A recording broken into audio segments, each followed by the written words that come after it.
जय हिंद साथियों, मैं अंकित कुमार यादव आप सभी का स्वागत करता हूं सृष्टि ज्ञान केंद्र में, जहां हम पढ़ रहे हैं कक्षा 12वीं के इतिहास को, जिसमें चल रहा है अध्याय 14, जिसका नाम है संविधान का निर्माण। जिसमें हमने समझ लिया है कि भारत के संविधान के निर्माण के समय कि किस प्रकार की परिस्थितियां थी। क्योंकि देखो, किसी भी चीज का निर्धारण और निर्माण परिस्थितियों के आधार पर ही होता है। परिस्थितियां ही निर्धारित करती हैं कि क्या कैसे होगा, क्या कैसे होगा। इस चीज का निर्धारण परिस्थितियां ही करती हैं। तो यही चल रहा है हम आज समझने कि भारत के संविधान के निर्माण में परिस्थितियों ने किस प्रकार की भूमिका निभाई है। परिस्थितियोयों ने किस प्रकार की भूमिका निभाई है, इस चीज को हम चल रहे हैं समझने और विस्तार से समझने। वो भी हमने परिस्थितियां तो समझ ली हैं, अब हम चल रहे हैं संविधान के दृष्टि को समझने। संविधान किस दृष्टि से बना है, क्या क्या उसके अंदर किन बातों को ध्यान रखते हुए संविधान का निर्माण किया गया है, इस बात को हम चल रहे हैं अच्छे से समझने।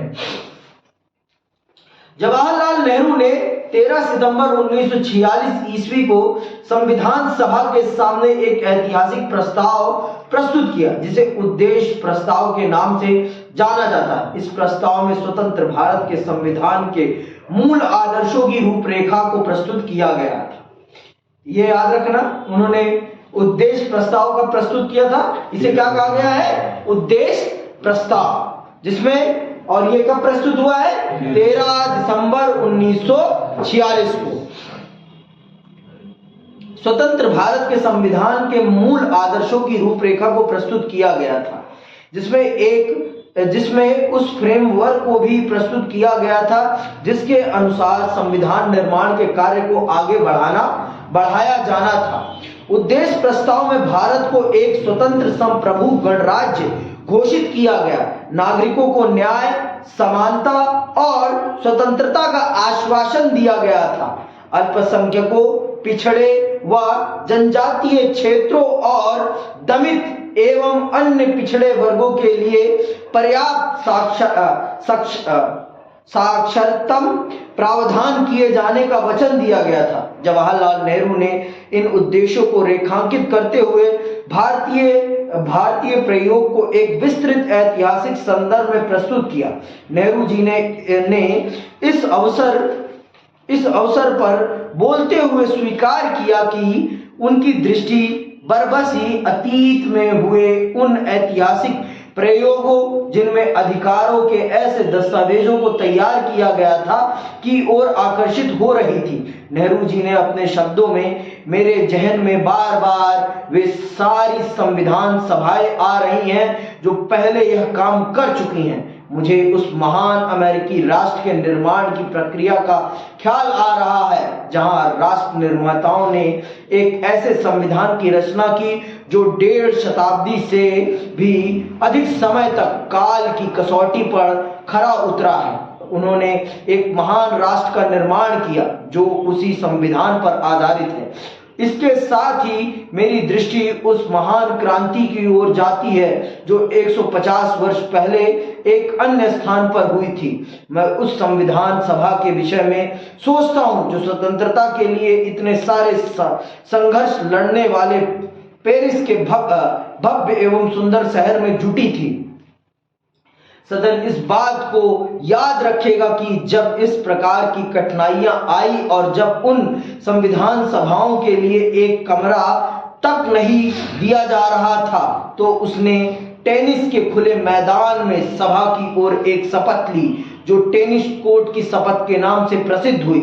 उन्होंने राजाओं एवं अन्य शक्तियों की रुकावटों के बावजूद अपनी बैठक जारी रखी और तब तक वहां से नहीं हिले जब तक उन्होंने अपना काम पूरा नहीं कर लिया।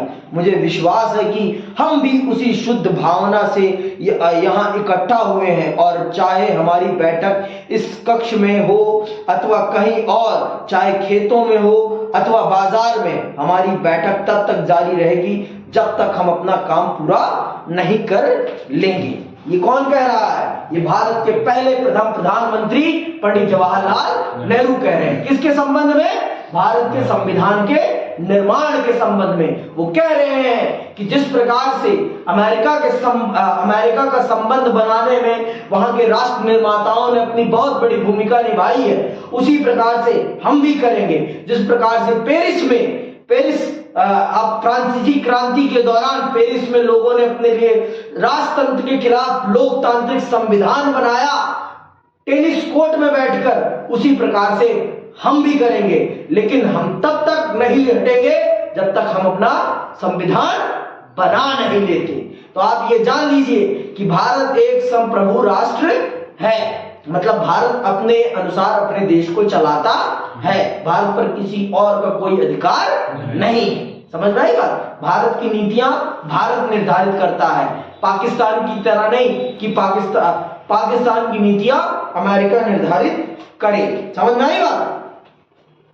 इसके साथ ही मुझे हाल की एक क्रांति का विचार आता है जिसके परिणाम स्वरूप एक नए प्रकार के राज्य का जन्म हुआ। यह रूस की क्रांति थी जिसने विश्व के एक शक्तिशाली देश के रूप में सोवियत समाजवादी गणराज्य को जन्म दिया। ये सारे महान प्रयोग हमारे सामने हैं, हमें उनकी सफलताओं से सीखना है और उनकी विफलताओं से बचने का प्रयास करना है। कौन कह रहा है?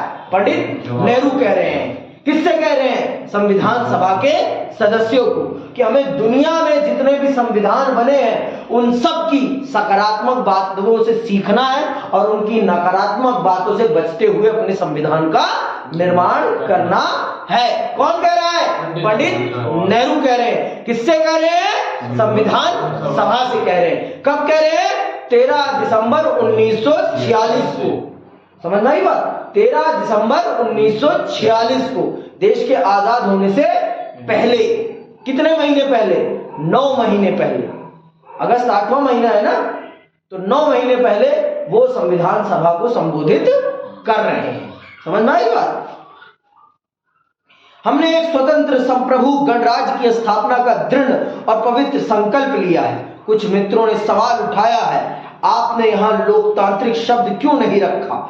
मैंने उन्हें कहा कि निस्संदेह यह सोचा जा सकता है कि कोई गणराज्य लोकतांत्रिक ना हो, किंतु हमारा पूरा इतिहास इस तथ्य का साक्षी है कि हम लोकतांत्रिक संस्थाओं के ही पक्षधर हैं। स्वाभाविक है कि हमारा लक्ष्य लोकतंत्र है, लोकतंत्र से कम कुछ भी नहीं।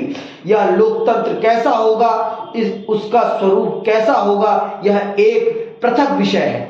आज के लोकतंत्रों ने दुनिया की प्रगति में जबरदस्त भूमिका निभाई है और उनमें से अनेक यूरोप एवं अन्य स्थानों के देश हैं। मैं आशा करता हूं कि किसी कथित लोकतांत्रिक देश की एक विशेष लोकतांत्रिक प्रणाली अथवा किसी संस्थान विशेष की हम केवल नकल करने वाले नहीं हैं। पंडित नेहरू साफ कह रहे हैं, स्पष्ट कह रहे हैं कि हम सिर्फ नकल नहीं करेंगे, हम अपने अनुसार अपना लोकतंत्र गढ़ेंगे। जैसे हमारे देश की जरूरतों को सूट करेगा जो लोकतंत्र, हम उस लोकतंत्र को अपने देश के लिए अपनाएंगे, ना कि सिर्फ कॉपी पेस्ट नहीं करेंगे। कॉपी पेस्ट वाला काम नहीं किया जाएगा। हम एक ऐसे लोकतंत्र को अपनाएंगे जो हमारी जरूरतों को पूरा करता हो। दुनिया में बहुत से लोकतंत्र हैं, लेकिन हम उस लोकतंत्र को अपनाएंगे जो हमारी जरूरतों को सूट करता हो, ना कि दूसरों की जरूरतों को। समझ में आई बात? आगे सुनो। हम लोकतंत्र के पक्ष में हैं या हम यहाँ जैसी या कहां से हम यहाँ जैसी चाहे सरकार बनाएं। मैं आशा करता हूं कि किसी कथित लोकतांत्रिक देश की एक विशेष लोकतांत्रिक प्रणाली अथवा किसी संस्थान विशेष की हम केवल नकल करने वाले नहीं हैं। हम यहाँ जैसी चाहे सरकार बनाएं, वह हमारे लोगों के स्वभाव के अनुरूप है और उन्हें स्वीकार्य अवश्य होनी चाहिए। हम लोकतंत्र के पक्ष में हैं। यह सदन को निश्चित करना है कि इस लोकतंत्र पूर्णतम लोकतंत्र का स्वरूप कैसा होगा। इस प्रस्ताव में हमने लोकतांत्रिक शब्द का प्रयोग नहीं किया है क्योंकि हमें लगा कि यह तो स्वाभाविक ही है कि गणराज्य शब्द में यह शब्द पहले ही निहित होता है। इसीलिए हम आवश्यक एक अनुपयोगी शब्द शब्दों का प्रयोग नहीं करना चाहते थे। हमने शब्दों के उपयोग मात्र से कहीं अधिक ध्यान दिया है। हमने इस प्रस्ताव में केवल लोकतंत्र की अंतर वस्तु ही नहीं अपितु आर्थिक लोकतंत्र की अंतर वस्तु भी प्रस्तुत की है। तो साफ साफ कहा है पंडित नेहरू ने कि हमने लोकतंत्र की जगह गणराज्य का इस्तेमाल किया है और गणराज्य में अपने आप ही लोकतंत्र आता है। तो हम शाब्दिक पेचों में फंसना नहीं चाहते, हम एक वास्तविक लोकतंत्र बनाना चाहते हैं। गणराज्य का मतलब होता है जनता का शासन, सर्वोच्च सत्ता पर भी कोई आम व्यक्ति बैठ सकता है। तो आप देख सकते हैं हमारे देश का सर्वोच्चतम पद कौन सा है? राष्ट्रपति। और राष्ट्रपति के पद पर कौन है अभी? द्रौपदी मुर्मू। वो कौन है? वो एसटी कैटेगरी, एक आदिवासी महिला है और वो आज देश की सर्वोच्च नागरिक बनी है। तो ये इस बात को पंडित नेहरू ने बहुत स्पष्टतम कहा कि जब हमने गणराज्य शब्द प्रयोग किया है तो हमें लोकतंत्र शब्द का प्रयोग करने की कोई जरूरत नहीं, क्योंकि गणराज्य में ही लोकतंत्र निहित है। समझ में आई बात? यदि हम जवाहरलाल नेहरू के इस भाषण का गहन पूर्वक अध्ययन करते हैं तो यह भली भांति स्पष्ट हो जाता है कि अमेरिकी स्वाधीनता संग्राम और फ्रांसीसी क्रांति के उदाहरण के द्वारा नेहरू यह सिद्ध करना चाहते थे कि भारत में संविधान निर्माण का इतिहास मुक्त और स्वतंत्रता के एक दीर्घ ऐतिहासिक संघर्ष का ही एक भाग था। उनकी दृष्टि में भारतीय संघर्ष का ऐतिहासिक महत्व अतीत के क्रांतिकारी क्षणों के समकक्ष था, किंतु नेहरू के कथन का यह अभिप्राय कदापि नहीं था कि उन घटनाओं को आज के लिए ब्लूप्रिंट समझ लिया जाए अथवा उन क्रांतियों के विचारों को बिना सोचे समझे भारत के अनुकूल मान लिया जाए। वे किसी विशेष प्रकार के लोकतंत्र का अनुसरण करने के समर्थक नहीं थे। उन्होंने इस बात पर बल दिया कि भारतीय संविधान के आदर्श और प्रावधान कहीं और से उठाए गए नहीं होने चाहिए, अपितु हमारे लोकतंत्र की रूपरेखा हमारे मध्य होने वाली चर्चा से ही उभरनी चाहिए। उनके शब्दों में हम केवल नकल करने वाले नहीं, भारत में शासन की जो व्यवस्था स्थापित हो वह हमारे लोगों के स्वभाव के अनुरूप और उन्हें स्वीकार्य होनी चाहिए। नेहरू पश्चिम की सफलताओं एवं असफलताओं से शिक्षा तो लेना चाहते थे, किंतु किसी देश विशेष की लोकतांत्रिक प्रणाली का अंधा अनुकरण नहीं करना चाहते थे। मतलब अंधे होकर किसी का पिछलंगू बनने की जरूरत नहीं है। पढ़ो, सीखो, फिर उसे अपने अनुसार अप्लाई करो। अपने अनुसार जो आपको सही लगता है उसको एक्सेप्ट करो, उसे मत एक्सेप्ट करो जो आपको देखने में अच्छा लग रहा। देखने में अच्छे लगने वाली चीज जरूरी नहीं कि अच्छी ही हो। हमेशा एक्सेप्ट उस चीज को करो जो आपके अनुरूप हो, और जो आपके अनुरूप नहीं है उसे एक्सेप्ट करने का कोई मतलब ही नहीं बनता है। तो पंडित नेहरू ने साफ और स्पष्ट शब्दों में यह बात कही। किससे कही? अपनी संविधान सभा के लोगों से। उनके विचार अनुसार भारतीय संविधान का उद्देश्य लोकतंत्र के उदारवादी विचारों एवं आर्थिक न्याय के समाजवादी विचारों का परस्पर समन्वय करना और भारतीय संदर्भ में इन विचारों की रचनात्मक व्याख्या करना होना चाहिए। इस प्रकार जवाहरलाल नेहरू ने इस बात पर बल दिया कि रचनात्मक ढंग से सोच कर ही यह तय किया जाना चाहिए कि भारत के लिए क्या उचित है, भारत के लिए क्या उचित है। तो पंडित नेहरू ने साफ और स्पष्ट शब्दों में कहा कि हमें अच्छे से चर्चा करनी है और फिर उसके बाद हमें निर्धारित करना है कि हमारे देश के लिए क्या अच्छा है और क्या बुरा है। समझ में? क्या हमें स्वीकारना है और क्या नहीं स्वीकारना है। ये पंडित नेहरू ने साफ और स्पष्ट शब्दों में कहा। किससे? संविधान सभा के लोगों से। जनता की इच्छा क्या है? ये जनता की इच्छा आइए समझते हैं। संविधान सभा के कम्युनिस्ट सदस्य सोमनाथ लाहिड़ी का विचार था कि संविधान सभा की चर्चाओं पर ब्रिटिश साम्राज्यवाद का स्पष्ट प्रभाव था। अंततः उन्होंने सदस्यों एवं सामान्य भारतीय जनों को स्वयं को साम्राज्यवादी शासन के प्रभाव से पूरी तरह मुक्त कर लेने का आग्रह किया। हमें याद रखना चाहिए कि 1946-47 ईस्वी के शीतकाल जब संविधान सभा में चर्चाओं का दौर चल रहा था तो अंग्रेज भारत में ही थे। जवाहरलाल नेहरू की अध्यक्षता में प्रशासनिक कार्यभार संभालने वाली अंतरिम सरकार को वायसराय तथा लंदन में स्थित ब्रिटिश सरकार के निर्देशों के अनुसार कार्य करना पड़ता था। लाहिड़ी का विचार था कि अंग्रेजों द्वारा निर्मित संविधान सभा अंग्रेजों की योजना को साकार करने का काम कर रही है। जवाहरलाल नेहरू भी यह भली भांति जानते थे कि अधिकांश राष्ट्रवादी नेता एक भिन्न प्रकार की संविधान सभा को चाहते थे। इसका प्रमुख कारण था कि मौजूदा संविधान सभा के गठन में ब्रिटिश सरकार का पर्याप्त हाथ था और सरकार द्वारा उसकी कार्य प्रणाली पर कुछ शर्तों को भी लागू कर दिया गया था। इस स्थिति पर अपने विचार प्रकट करते हुए जवाहरलाल नेहरू ने कहा, किंतु आपको उस स्रोत को नजरअंदाज नहीं करना चाहिए जहां से इस सभा को शक्ति मिल रही है। सरकारें कागजों से नहीं बनती, सरकार जनता की इच्छा की अभिव्यक्ति होती है। हम यहाँ इसलिए जुटे हैं क्योंकि हमारे पास जनता की ताकत है और हम उतनी दूर तक ही जाएंगे जितनी दूर तक लोग हमें ले जाना चाहेंगे, फिर चाहे वे किसी भी समूह अथवा पार्टी से संबंधित क्यों ना हो। इसीलिए हमें भारतीय जनता की आकांक्षाओं एवं भावनाओं को हमेशा अपने जहन में रखना चाहिए और उन्हें पूरा करने का प्रयास करना चाहिए। तो ये कौन कह रहा है? पंडित नेहरू कह रहे हैं, जिन लोगों का विचार है कि ये संविधान सभा तो अंग्रेजों के द्वारा बनाई गई है, उनको ये संबोधित करते हुए वो कह रहे हैं कि जो लोकतंत्र होता है और जो सरकार होती है वो जनता के विचारों की अभिव्यक्ति होती है। मतलब जनता ने चुना है ना भाई, और हम लोग जो बैठे हैं यहाँ पर, हम प्रत्यक्ष नहीं अप्रत्यक्ष रूप से जनता के द्वारा ही चुने गए हैं। तो इस चीज को आप मत सोचिए, ठीक है। वास्तव में संविधान सभा को स्वतंत्रता आंदोलन में भाग लेने वाले लोगों की आकांक्षाओं की अभिव्यक्ति का साधन माना जा रहा था। उल्लेखनीय है कि भारत में 19वीं शताब्दी से लोकतंत्र, समानता तथा न्याय जैसे आदर्शों एवं सामाजिक संघर्षों में गहन संबंध स्थापित हो चुके थे। 19वीं शताब्दी में बाल विवाह का विरोध और विधवा विवाह का समर्थन करने वाले समाज सुधारक सामाजिक न्याय की ही बात कर रहे थे।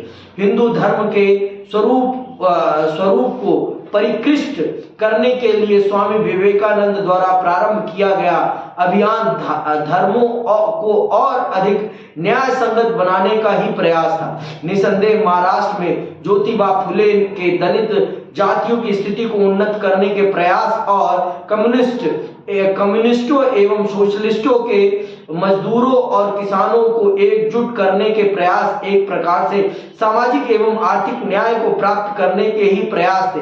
इस प्रकार भारतीय राष्ट्रीय आंदोलन एक दमनकारी एवं अवैध सरकार के विरुद्ध संघर्ष होने के साथ साथ लोकतंत्र और न्याय, नागरिक अधिकारों एवं समानता को प्राप्त करने के लिए भी था।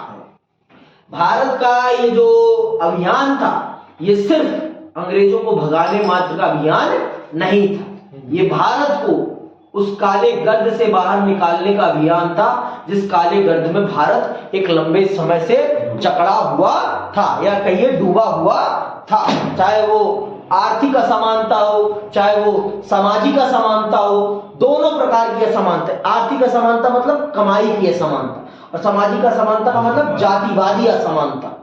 जातियों के आधार पर जो असमानता होती है, ये जो छुआछूत था, इसे हम सामाजिक असमानता कहते हैं। क्या कहते हैं इसे हम? सामाजिक असमानता। और आर्थिक असमानता वो होती है जिसमें आय का बंटवारा बहुत बड़ा होता है। अब हमारे बीच और अंबानी के बीच आय का अंतर कितना है? बहुत बड़ा है, सागर के समान है। उनके पास सागर नुमा पैसा है तो हमारे पास लोटे नुमा पैसा है।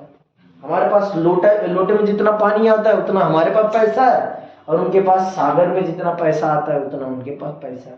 वो पानी की तरह पैसा बहा सकते हैं और हम बूंद बूंद भी नहीं बहा सकते। समझ में आई बात? तो इसे कहते हैं, इसे क्या कहते हैं? आर्थिक असमानता।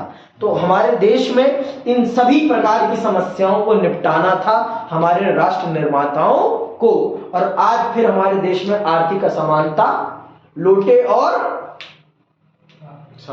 सागर वाली होती जा रही है। कुछ लोगों के पास सागर जितना पैसा होता जा रहा है और कुछ लोगों के पास अब तो गिलास भर पैसा नहीं होता। समझ नहीं बात? इस देश में 80 करोड़ लोगों को 2 वक्त का भोजन फ्री में दिया जा रहा है। तो आप खुद सोच लो क्यों दे रही है सरकार? अगर सबके पास अब इतना पैसा है तो क्यों दे रही है सरकार? क्या मतलब है देने का?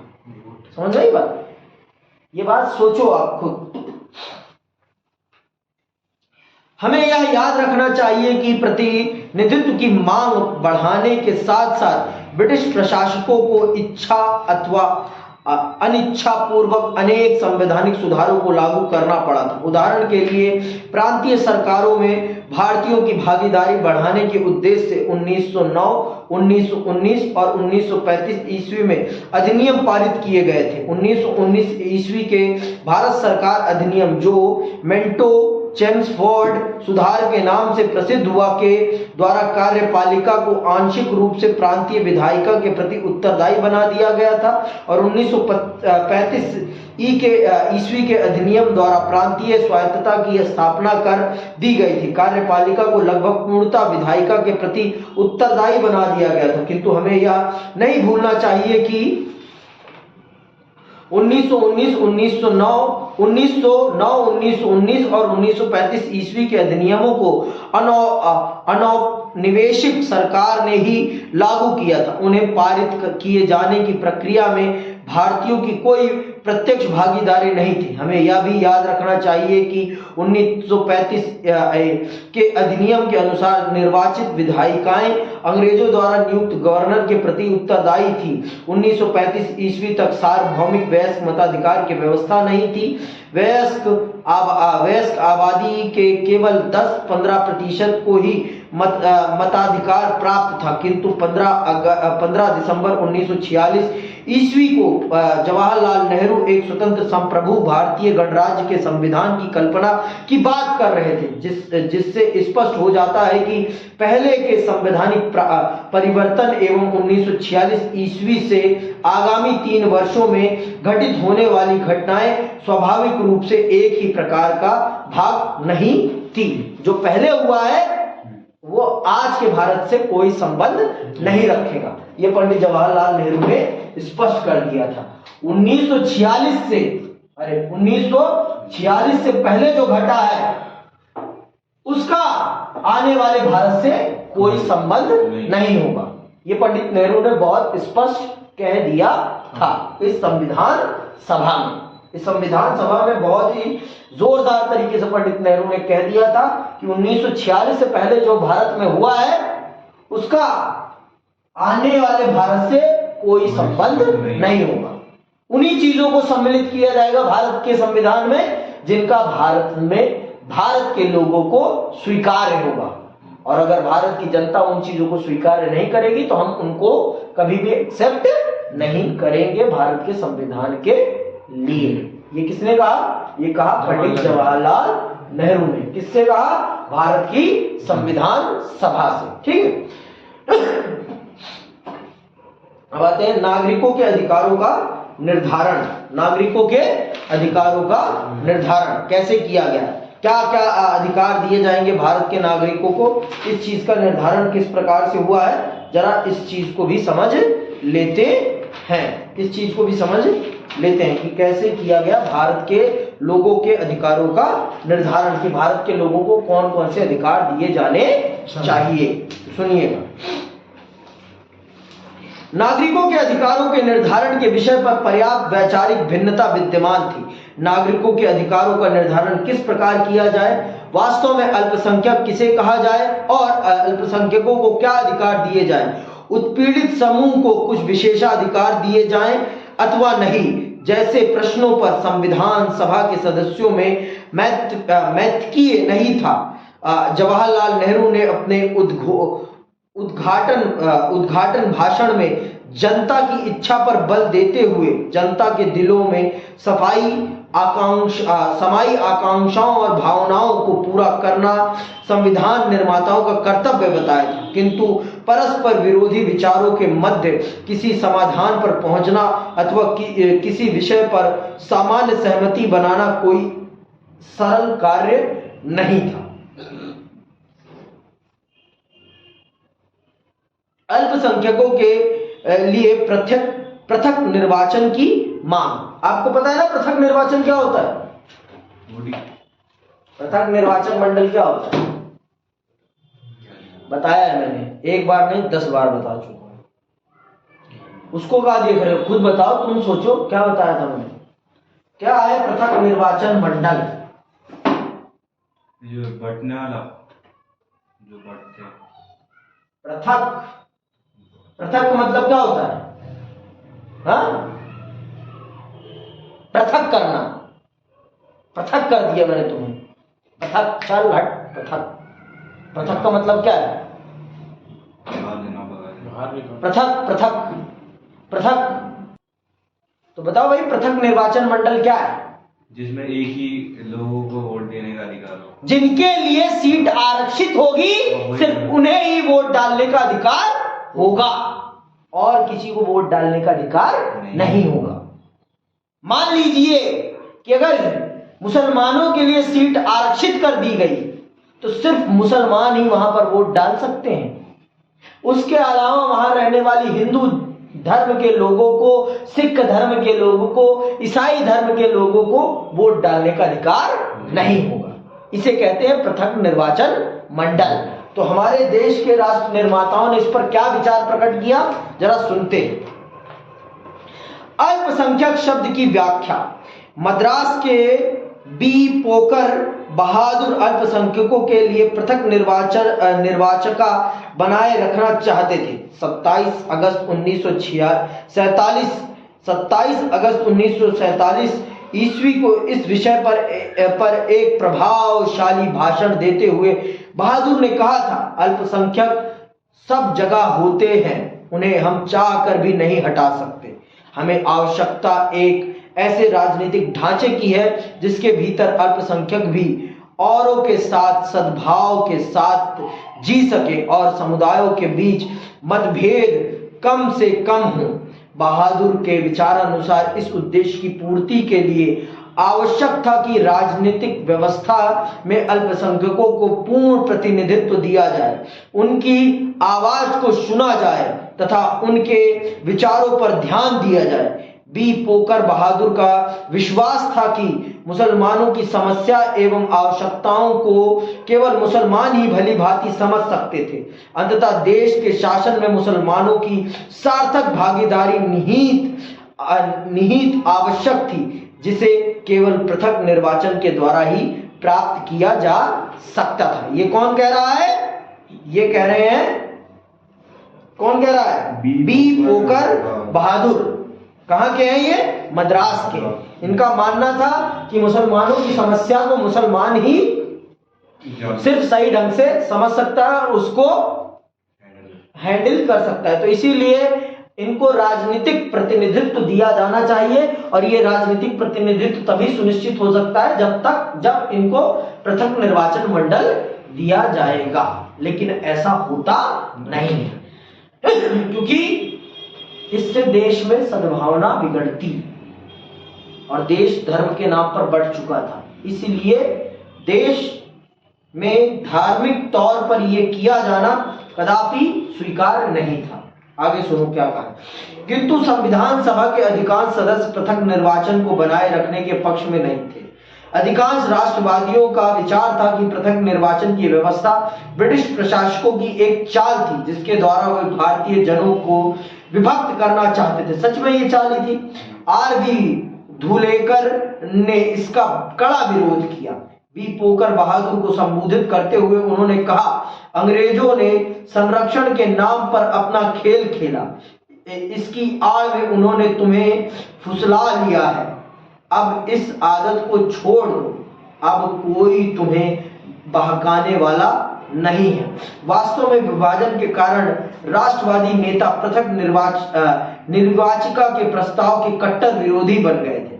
सरदार वल्लभ भाई पटेल ने इसकी कटु आलोचना करते हुए कहा कि पृथक निर्वाचन एक ऐसा विषय है जो हमारे देश की संपूर्ण राजनीति में समा चुका है। उनके विचार अनुसार यह एक ऐसी मांग थी जिसने एक समुदाय को दूसरे समुदाय का विरोधी बना दिया, राष्ट्र को विखंडित कर दिया, हिंसा एवं रक्तपात को बढ़ावा दिया और अंततः देश का विभाजन कर दिया। सरदार पटेल ने कहा, क्या तुम इस देश में शांति चाहते हो? यदि चाहते हो तो इसे तत्काल छोड़ दो। इसे कहा उन्होंने, पी पोकर को कहा, पी पोकर बहादुर को कहा। किसने कहा? पटेल साहब ने कहा। ठीक है, कि पृथक निर्वाचन मंडल भारत के संविधान में किसी भी अल्पसंख्यक को नहीं दिया जाएगा। पेपर में भी आया था इसका पैराग्राफ, इस इंग्लिश लाइन को संबोधित करो। हाँ, तो आया था ना। अब ऐसी चीजें आती हैं, अब आप लोग नहीं पढ़ते तो क्या करें। अभी तक तुम लोग मेरे को क्या बोलते, प्री बोर्ड का क्वेश्चन पेपर लाके नहीं दिए। समझ में आई बात? वही बात है ना। गोविंद बल्लभ पंत भी पृथक निर्वाचकों की मांग के विरुद्ध थे। यद्यपि वी पोकर बहादुर के इस विचार से सहमत थे कि लोकतंत्र की सफलता का आकलन उसके द्वारा विभिन्न समुदायों में उत्पन्न किए गए आत्मविश्वास से ही किया जा सकता था, तथापि वे पृथक निर्वाचिका के मांग को आत्मघाती समझते थे। उनका विचार था कि पृथक निर्वाचिका की व्यवस्था से अल्पसंख्यक अस्थायी रूप से अलग थलग हो जाएंगे, वे दुर्बल हो जाएंगे और शासन में प्रभावी भागीदारी प्राप्त करने में असमर्थ हो जाएंगे। हमें याद रखना चाहिए कि राष्ट्रवादियों के इन सभी तर्कों के पीछे एक एकीकृत राज्य के निर्माण की चिंता विद्यमान थी। राजनीतिक एकता एवं राष्ट्र की स्थापना करने के लिए यह नितांत आवश्यक था कि प्रत्येक व्यक्ति को राज्य के नागरिक के सांचे में ढाला जाए और तथा प्रत्येक समूह को राष्ट्र के भीतर समाहित किया जाए। यदि संविधान के नागरिकों को अधिकार देने थे तो नागरिकों को भी राज्य के प्रति निष्ठा का वचन लेना था। वास्तव में राष्ट्रवादियों का प्रमुख उद्देश्य एक शक्तिशाली राष्ट्र का निर्माण करना था। इस उद्देश्य की प्राप्ति के लिए यह आवश्यक था कि राजनीतिक दृष्टि से सभी समुदायों के सदस्य राज्य के सामान्य सदस्यों के रूप में एकजुट होकर कार्य करें, क्योंकि खंडित निष्ठाओं से एक शक्तिशाली राष्ट्र एवं शक्तिशाली राज्य की स्थापना नहीं की जा सकती। गोविंद बल्लभ पंत ने एकजुट निष्ठा की आवश्यकता पर बल देते हुए कहा था, हमारे भीतर यह आत्मघाती और अपमानजनक आदत बनी हुई है कि हम सभी नागरिक के रूप में नहीं सोचते, अपितु समुदाय के रूप में सोच पाते हैं। मतलब हम सब अपनी जात पात के नाम पर सोचते हैं, हम पहले नागरिक के रूप में नहीं सोचते। और ये आज भी है कि पहले हम अपनी जाति का सोचते हैं, फिर उसके बाद हम अपना धर्म सोचते हैं, फिर उसके बाद हम देश सोचते हैं। और ये सबसे बड़ा दुर्भाग्य है। ये सबसे बड़ा दुर्भाग्य है। कौन कह रहा है इसे? वल्लभ पंत साहब कह रहे हैं कि जब तक हम इस आदत को नहीं त्यागेंगे तब तक हम देश का कल्याण नहीं कर पाएंगे।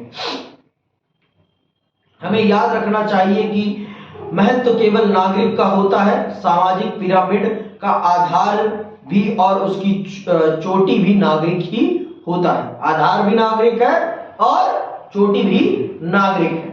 बिना नागरिक के कुछ भी संभव नहीं है। तो नागरिक ही नहीं रहेगा तो फिर धर्म कहां से रहेगा? धर्म के लिए भी तो नागरिक ही चाहिए ना। और नागरिक ही नहीं रहेगा तो धर्म का कहाँ अचार डालोगे? बताओ गुरु। धर्म हमसे है कि हम धर्म से हैं?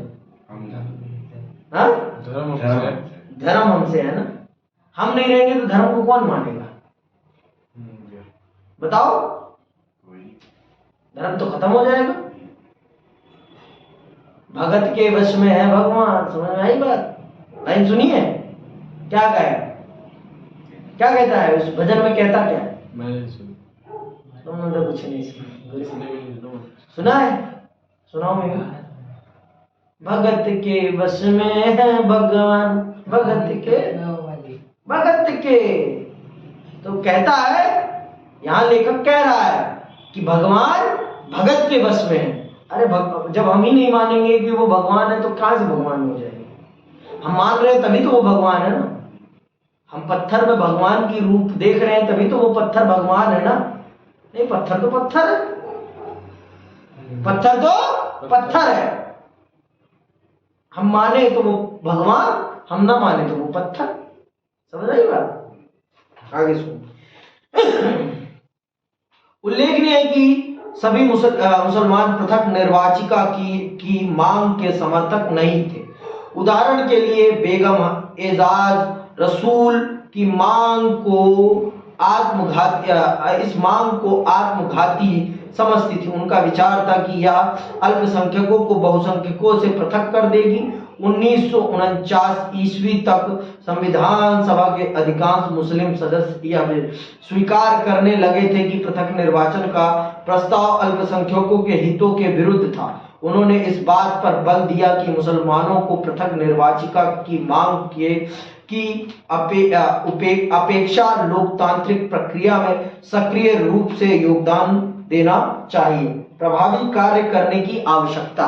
अब ये क्या है प्रभावी कार्य करने की आवश्यकता? चलिए समझते हैं क्या है प्रभावी कार्य करने की आवश्यकता।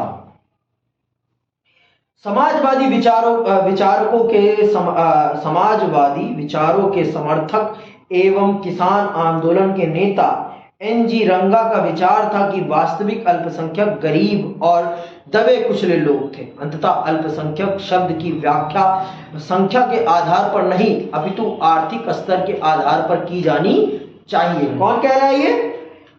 एनजी रंगा। ठीक है। अंततः अल्पसंख्यक शब्द की व्याख्या संख्या के आधार पर नहीं अपितु आर्थिक स्तर के आधार पर की जानी चाहिए।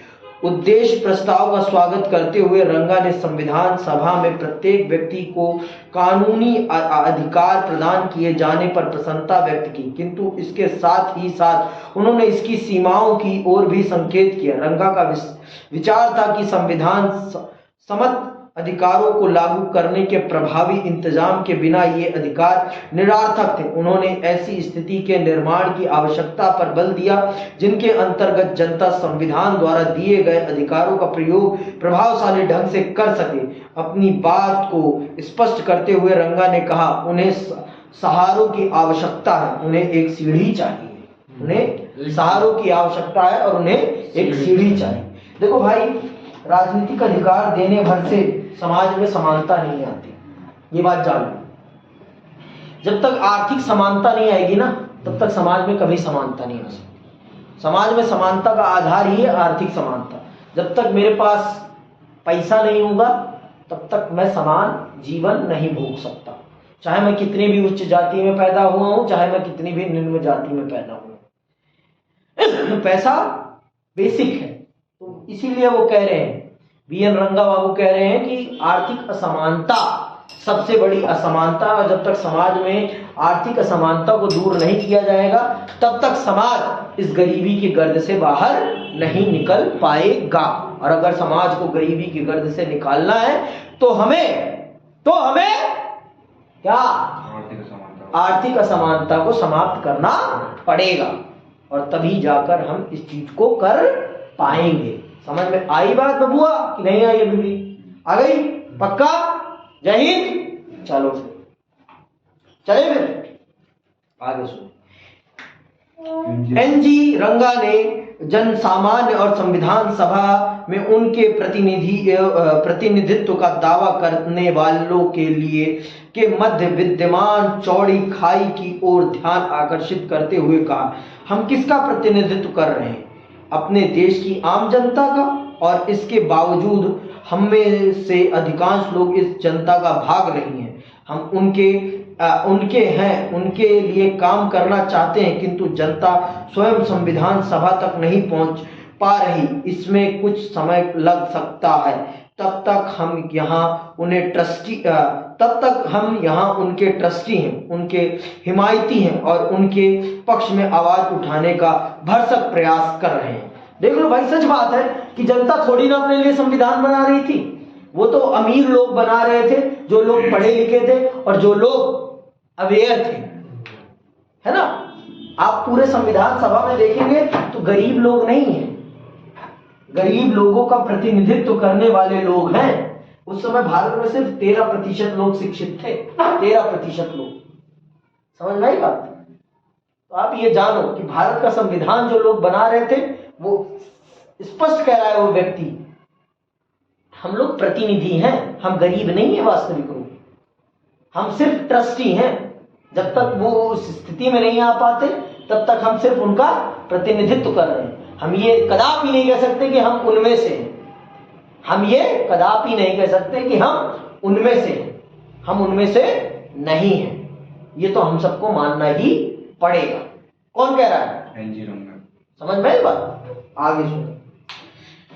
और गलत कह भी नहीं रहे, सही कह रहे भाई, क्योंकि ये जो जिन लोगों ने भारत के संविधान को निर्मित किया है वो लोग बहुत ही हाई क्लास के लोग थे।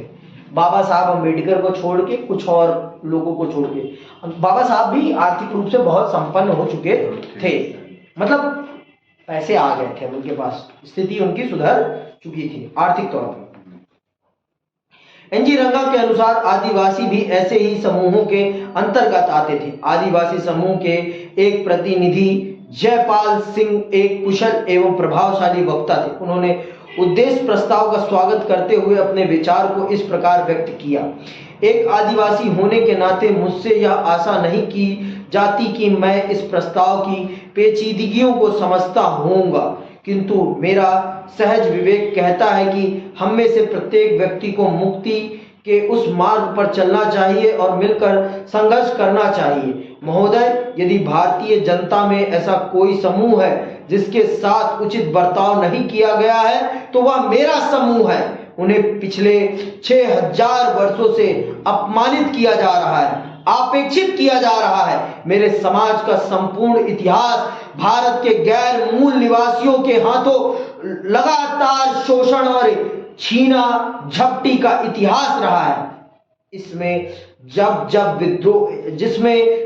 विद्रोह और अव्यवस्था भी फैली है। इसके बावजूद मैं पंडित जवाहरलाल नेहरू के शब्दों पर विश्वास करता हूं। मैं आप सबके इस संकल्प का विश्वास करता हूं कि अब हम एक नवीन अध्याय की रचना करने जा रहे हैं। स्वतंत्र भारत का एक ऐसा अध्याय जहां सबके पास अवसरों की समानता होगी, जहां किसी की उपेक्षा नहीं की जाएगी। तो कौन कह रहा है? ये आदिवासियों के नेता कह रहे हैं कि हमारे साथ तो 6000 साल से हमें लूटा जा रहा है, देश हमारा है, हम यहाँ के मूल निवासी हैं, फिर भी हमें ही हमारे संसाधनों से वंचित कर दिया गया है। वो कह रहे हैं कि मैं पंडित नेहरू की बातों पर विश्वास करता हूं और मैं ये आशा करता हूं कि अब जो देश हम चल रहे हैं बनाने, वहां पर सबको समान अवसर दिए जाएंगे, सबको समान अवसर दिए जाएंगे। लेकिन उस दिन सुधीर चौधरी ने हेमंत विश्व शर्मा के लिए जो कहा, हेमंत सोरेन के लिए जो शब्द प्रयोग किए थे अपने टीवी चैनल में, सुधीर चौधरी ने हेमंत सोरेन के लिए जो शब्द प्रयोग किए थे उनकी गिरफ्तारी के बाद, वो सरासर अन्यायपूर्ण शब्द थे। उन्होंने कहा था कि अब हेमंत सोरेन फिर जा रहे हैं आदिवासियों वाला जीवन जीने। ये शब्द उनका प्रयोग करना उनकी मानसिकता का बताता है कि वो किस मानसिकता के व्यक्ति हैं, किस मानसिकता से ग्रसित वो व्यक्ति हैं। जयपाल सिंह ने स्पष्ट किया कि यद्यपि आदिवासी कबीले संख्या की दृष्टि से अल्पसंख्यक नहीं है, तथापि उन्हें संरक्षण की आवश्यकता है। उन्हें आदिम और पिछड़ा हुआ माना जाता है तथा उपेक्षा की दृष्टि से देखा जाता है। जयपाल सिंह पृथक निर्वाचिका के पक्ष में नहीं थे, किंतु वे विधायिका में आदिवासियों के प्रतिनिधित्व के लिए सीटों के आरक्षण को आवश्यक समझते थे। आदिवासियों और शेष समाज के मध्य विद्यमान भावनात्मक एवं भौतिक दूरियों को समाप्त करने का आग्रह करते हुए उन्होंने अत्यधिक मार्मिक शब्दों में कहा, हमारा कहना है कि आपको हमारे साथ घुलना मिलना चाहिए, हम आपके साथ मेल जोल चाहते हैं। कौन कह रहा है? जयपाल सिंह कह रहे हैं, आदिवासियों के नेता। यही एक अकेले मात्र नेता थे जो आदिवासियों का प्रतिनिधित्व कर रहे थे। नहीं, सारे के सारे एलीट क्लास हिंदू थे या एलीट क्लास मुस्लिम से। समझ में आई बात? और दलितों का प्रतिनिधित्व बाबा साहब कर रहे थे। अब आते हैं दलित जातियों के अधिकारों का प्रश्न, और इसका प्रश्न तो बाबा साहब ने ही हल किया है भाई, क्या कह सकते हैं इस पर। दलित जातियों के अधिकारों का प्रश्न भी लंबी चर्चा का विषय था। दलित जातियों के कुछ सदस्यों का विचार था कि संरक्षण और बचाव के द्वारा अस्पृश्यों की समस्या का समाधान नहीं किया जा सकता। जाति आधारित समाज के कायदे कानून एवं नैतिक मूल्य उनकी अपंगताओं के प्रमुख कारण थे। तथा कथित स्वर्ण समाज उनकी सेवाओं एवं श्रम का तो प्रयोग करता है, किंतु उनके साथ सामाजिक संबंध स्थापित करने से कतराता है। मद्रास के सदस्य जे नागप्पा ने स्पष्ट किया कि संख्या की दृष्टि से हरिजन अल्पसंख्यक नहीं थे, क्योंकि वे जनसंख्या के लगभग 20-25% का निर्माण करते थे। उनकी समस्याओं का मूल कारण उन्हें समाज एवं राजनीति के हाशिए पर रखा जाना था। वे ना तो शिक्षा प्राप्त कर सके और ना ही प्रशासन में भागीदारी। स्थिति को स्पष्ट करते हुए नागप्पा ने कहा, हम सदा कष्ट उठाते रहे हैं, किंतु अब और कष्ट उठाने को तैयार नहीं हैं। हम अपनी जिम्मेदारियों को समझने लगे हैं। हमें मालूम है कि अपनी बात कैसे मनमानी है। लगभग इसी प्रकार के विचार मध्य प्रांत के श्री केजे खंडेरकर ने व्यक्त किए थे। सवर्ण बहुमत वाली संविधान सभा को संबोधित करते हुए उन्होंने कहा था, हमें हजारों वर्षों तक दबाया गया, इस हद तक दबाया गया कि हमारे दिमाग, हमारे देह काम नहीं करती, और अब हमारा हृदय भी शून्य हो चुका है, ना ही हम आगे बढ़ने के लायक रह गए हैं। यही हमारी स्थिति है। तो इस व्यक्ति ने भी स्पष्ट कहा कि ये स्वर्ण समाज की सभा में मैं खड़ा होकर कह रहा हूं कि हमें हजारों साल से दबाया गया है, और इतना दबाया गया है कि अब हम खड़े होने लायक नहीं है। हमारा दिमाग भी इस काबिल नहीं रह गया है कि हम सवाल जवाब कर सकें। तो अगर हमें इस स्थिति से उबारना है तो हमें सरकार को विशेष सुरक्षा देनी पड़ेगी, तभी हम इस गरीबी की गर्द से, इस दबाव की गर्द से ऊपर उठकर इस स्वर्ण समाज के बराबर बैठ पाएंगे। ये कौन कह रहा है? ये कह रहे हैं श्री केजे खंडेरकर।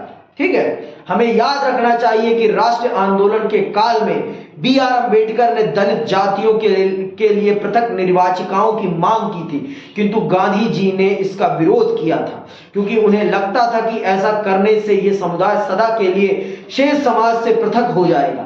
विभाजन के परिणाम स्वरूप होने वाली हिंसा और रक्तपात के कारण अम्बेडकर ने पृथक निर्वाचिका की मांग को छोड़ दिया था। अंत में संविधान सभा द्वारा ये सुझाव दिए गए कि अस्पृश्यता को उन्मूलित कर दिया जाए, हिंदू मंदिरों के द्वारा बिना किसी भेदभाव के सभी जातियों के लिए खोल दिए जाएं, तथा विधायिकाओं एवं सरकारी नौकरियों में निचली जातियों को आरक्षण प्रदान किया जाए। लोकतांत्रिक जनता ने इन प्रावधानों का स्वागत किया, यद्यपि अधिकांश लोग इसे समस्या का हल नहीं समझते थे। उनका विचार था कि सामाजिक भेदभाव को समाप्त करने के लिए संवैधानिक कानून पास करने के साथ साथ समाज की सोच को परिवर्तित करना भी नितांत आवश्यक था। तो एक दिन में तो समाज की सोच बदल नहीं सकती भाई। आज 75 साल बाद नहीं बदली तो कहां बदली? आज क्या ऊंच नीच नहीं हो रही है?